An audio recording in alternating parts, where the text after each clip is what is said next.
Indonesia memiliki kekayaan alam yang melimpah, termasuk sumber daya genetik yang berharga.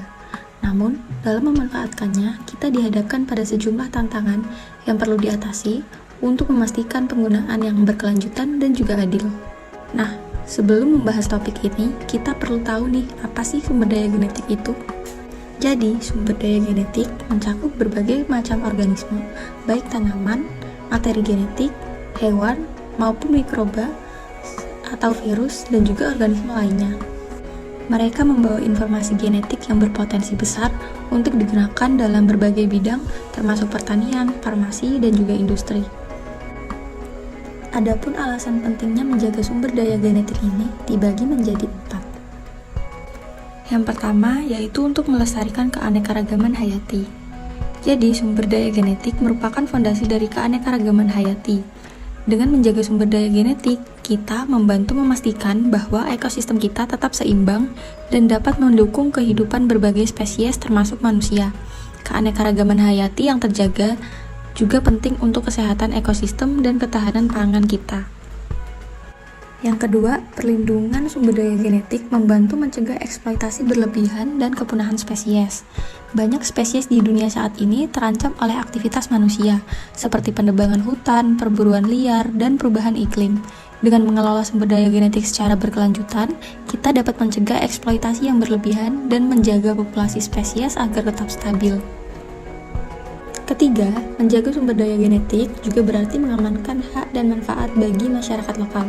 Masyarakat lokal sering memiliki pengetahuan tradisional yang sangat berharga tentang cara menggunakan dan mengelola sumber daya genetik dengan baik. Melindungi hak mereka atas sumber daya ini tidak hanya memastikan bahwa mereka dapat terus memanfaatkan pengetahuan tersebut, tetapi juga mereka mendapatkan manfaat ekonomi dan budaya dari sumber daya ini. Nah, yang terakhir, sumber daya genetik ini mendukung penelitian dan pengembangan berkelanjutan. Sumber daya genetik adalah bahan dasar untuk penelitian ilmiah dan inovasi di berbagai bidang, termasuk pertanian, kedokteran, dan juga bioteknologi. Nah, selanjutnya bagaimana sih tantangan pemanfaatan sumber daya genetik di Indonesia? Jadi, Indonesia sendiri sudah dikenal sebagai salah satu negara dengan keanekaragaman hayati terkaya di dunia. Sumber daya genetik kita mencakup berbagai jenis tanaman, hewan, dan mikroorganisme yang memiliki nilai penting bagi pertanian, kesehatan, dan industri. Namun, pemanfaatan SDG ini menghadapi berbagai tantangan yang kompleks. Salah satu tantangan terbesar adalah degradasi habitat dan kepunahan spesies. Hal ini sering disebabkan oleh deforestasi, alih fungsi lahan, dan eksploitasi berlebihan. Deforestasi mengakibatkan hilangnya hutan yang penting bagi kehidupan banyak spesies, sementara alih fungsi lahan untuk pertanian atau pembangunan mengurangi ruang hidup alami mereka. Eksploitasi berlebihan juga menyebabkan penurunan drastis populasi spesies, bahkan menuju kepunahan. Selain itu, praktik perdagangan ilegal dan biopirasi semakin memperburuk situasi ini. Biopirasi terjadi ketika sumber daya genetik diambil dan digunakan tanpa izin atau kompensasi yang layak kepada masyarakat lokal. Hal ini merampas hak-hak mereka dan menuntut insentif untuk melestarikan keanekaragaman hayati.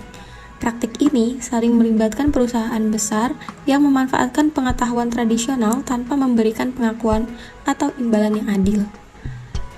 Selain itu, kurangnya pendanaan dan infrastruktur juga menjadi hambatan besar dalam penelitian dan pengembangan sumber daya genetik ini. Untuk mengatasi tantangan ini, Indonesia telah mengembangkan berbagai upaya perlindungan sumber daya genetik melalui kerangka hukum yang kuat.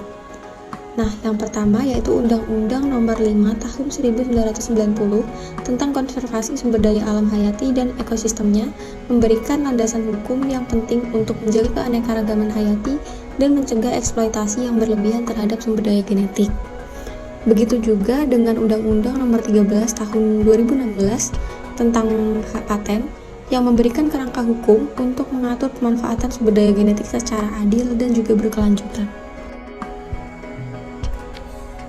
Pemerintah juga menginisiasi berbagai program konservasi seperti pembentukan Taman Nasional, Kebun Raya, dan Bank Gen sebagai upaya konkret dalam melestarikan sumber daya genetik. Program-program ini mencakup upaya pemantauan dan perlindungan langsung terhadap habitat serta spesies-spesies yang rentan. Selain itu, proyek restorasi ekosistem juga dilakukan untuk mengembalikan ekosistem yang telah rusak menjadi kondisi yang lebih sehat dan produktif. Kerjasama internasional juga memegang peran kunci dalam menjaga keanekaragaman hayati dan pengelolaan sumber daya genetik. Sebagai contoh, partisipasi Indonesia dalam Konvensi Keanekaragaman Hayati seperti CBD dan Protokol Nagoya menandakan komitmennya terhadap regulasi yang mengatur akses dan pembagian manfaat dari penggunaan sumber daya genetik. Melalui peraturan ini, Indonesia berperan aktif dalam memastikan bahwa pemanfaatan sumber daya genetik dilakukan secara adil dan berkelanjutan, sambil memastikan bahwa manfaat yang dihasilkan dari pemanfaatan tersebut dikembalikan secara adil kepada negara dan masyarakat yang memiliki warisan genetik yang kaya. Tidak hanya itu, pemberdayaan masyarakat lokal juga menjadi aspek penting dalam upaya konservasi dan pengelolaan sumber daya genetik. Pengakuan dan perlindungan terhadap pengetahuan tradisional mereka bukan hanya sebagai bentuk penghargaan terhadap warisan budaya, tetapi juga sebagai strategi praktis untuk menjaga keberlanjutan ekosistem. Dengan memanfaatkan pengetahuan lokal yang telah teruji selama bertahun-tahun, masyarakat lokal diharapkan dapat berperan sebagai agen penting dalam pengelolaan sumber daya genetik di tingkat lokal. Lebih jauh lagi, pelatihan dan pendidikan untuk meningkatkan kapasitas masyarakat lokal dalam konservasi dan pengelolaan sumber daya genetik sangat penting. Hal ini tentunya untuk membantu mereka dalam memahami pentingnya konservasi, mengembangkan keterampilan teknis yang diperlukan, dan juga meningkatkan partisipasi mereka dalam upaya konservasi. Dengan demikian, masyarakat lokal bukan hanya menjadi pemangku kepentingan yang terlibat, tetapi juga menjadi mitra penting dalam upaya menjaga keanekaragaman hayati dan mengelola sumber daya genetik secara berkelanjutan. Nah, maka dari itu, dalam menghadapi tantangan dan perlindungan sumber daya genetik di Indonesia, perlu dilakukan implementasi terintegrasi dan kolaboratif. Langkah awalnya yaitu dengan mengidentifikasi tantangan utama seperti degradasi habitat, kepunahan spesies, dan masalah pendanaan serta infrastruktur yang kurang memadai. Melalui kerjasama antara pemerintah, lembaga riset, komunitas lokal, dan organisasi non-pemerintah, kita dapat menggabungkan pengetahuan dan sumber daya untuk menciptakan solusi yang komprehensif. Program ini mencakup pengembangan kebijakan dan mendukung perlindungan serta pemanfaatan sumber daya genetik secara berkelanjutan, serta pengembangan teknologi dan inovasi untuk menghasilkan varietas tanaman yang tangguh terhadap hama dan penyakit.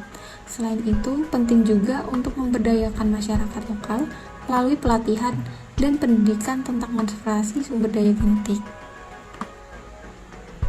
Jadi, dengan kerjasama lintas sektor dan upaya bersama, kita dapat menjaga kekayaan alam Indonesia dan mewarisinya kepada generasi mendatang dengan baik.